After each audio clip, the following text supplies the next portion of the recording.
சென்னையில் axis India என்ற online வர்த்தக மையத்தை இந்திய மக்கள் கல்வி முன்னேற்றக் கழக நிறுவன தலைவர் டாக்டர் தி தேவநாதன் யாதவ் இன்று திறந்து வைத்தார். மளிகை பொருட்கள் உட்பட அனைத்து வகையான பொருட்களையும் மக்கள் எளிதாக வாங்கும் வகையில் ஆக்சிஸ் இந்தியா என்ற ஆன்லைன் வர்த்தக மையம் புதிதாக அமைக்கப்பட்டுள்ளது.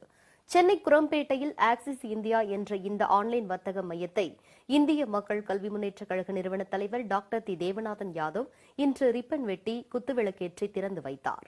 மேலும் வர்த்தக மையத்திற்கான செயலியையும் அவர் அறிமுகப்படுத்தினார். இந்த வர்த்தக மையம் தமிழ்நாடு, ஆந்திரா, கேரளா, கர்நாடகா என 4 மாநிலங்களில் தொடங்கப்பட்டுள்ளதாகவும் இளைஞர்களுக்கு வேலைவாய்ப்பு வழங்குவது, டிஜிட்டல் முறையில் பொதுமக்கள் எளிதாக பொருட்கள் வழங்குவதே இதன் முக்கிய நோக்கம் எனவும் வர்த்தக மையத்தின் இயக்குநர் செந்தில்குமார் தெரிவித்துள்ளார். இன்றைய காலத்திற்கு ஏற்றது மாதிரி டிஜிட்டல் மார்க்கெட்டிங் அப்படிங்கிற மெத்தட் பிரகாரம் நம்ம இந்த நிறுவனத்தை இயக்க போகிறோம். இதோடைய வலிமையும் இதோடைய சிறப்பும் என்ன அப்படின்னாக்கா, இன்றைய காலத்தில் ரொம்ப எளிமையாக தான் கஸ்டமர் விரும்புகிறாங்க.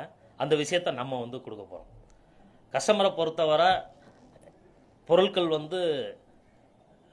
நல்ல பொருள் சரியான விலையில் தன்னுடைய வீட்டுக்கே வேணும் அப்படிங்கிறது அவங்களுடைய விருப்பம். அதை நம்ம இந்த இடத்துல செய்ய போகிறோம்.